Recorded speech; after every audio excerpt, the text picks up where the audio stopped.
السلام علیکم پیارے بچوں کی کہانیاں۔ بچوں، صبح کا وقت تھا۔ بادشاہ اکبر بار بار پانی مانگ رہے تھے۔ وہ بیمار تھے اور اپنے بستر پر پڑے ہوئے تھے۔ آس پاس ان کا کوئی بھی نوکر نظر نہیں آ رہا تھا۔ پتہ نہیں کہاں سے محل کے کچرا صاف کرنے والے ایک معمولی سے نوکر کو ان کی آواز آ گئی اور پھر پانی کا گلاس لے کر وہ نوکر ان کے پاس چلا گیا۔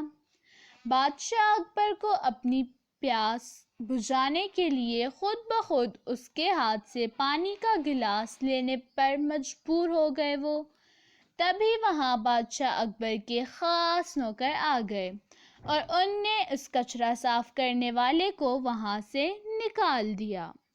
دوپہر ہوئی تو بادشاہ اکبر کا پیٹ خراب ہو گیا۔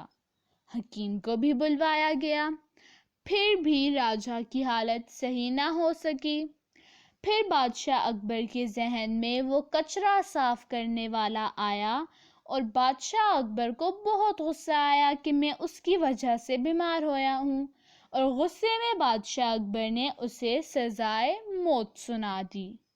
جب بیربل کو اس بات کا پتہ چلا تو وہ اس نوکر کے پاس چلے گئے اور اس کو اس بات کی تسلی دی کہ وہ اسے بچا لیں گے، اور پھر بیربل اکبر کے پاس گئے اور ان کا حال پوچھا۔ تب راجہ اکبر نے بیربل کو بتایا کہ ہمارے راج کے سب سے منحوس آدمی نے انہیں بیمار کر دیا ہے۔ یہ بات سن کر بیربل ہنسنے لگ گئے۔ تب اکبر کو یہ دیکھ کر غصہ آ گیا اور وہ بولے، کیا تم میری یہ حالت دیکھ کر مزہ لے رہے ہو؟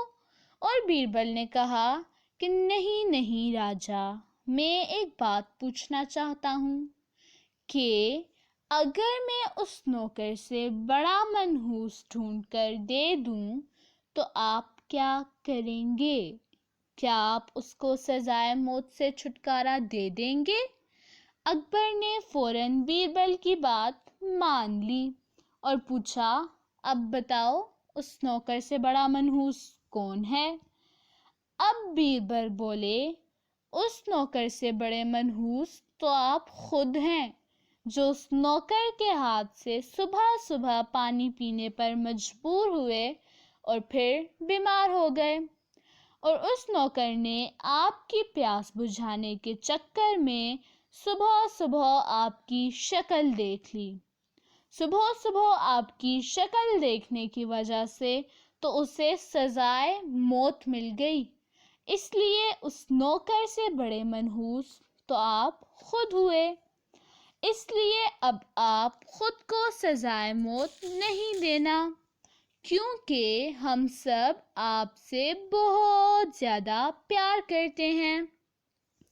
بیربل کی یہ بات سن کر اکبر اپنے بستر پر پڑے پڑے ہنسنے لگ گئے۔ انہوں نے اسی کے اسی وقت اس غریب نوکر کو، یعنی وہ جو کچرا صاف کرنے والا نوکر تھا، اس کو اپنے پاس بلایا، اس کو سزائے موت سے چھٹکارا دیا، اور اس نوکر کو انہوں نے پھر انعام بھی دیا تھا۔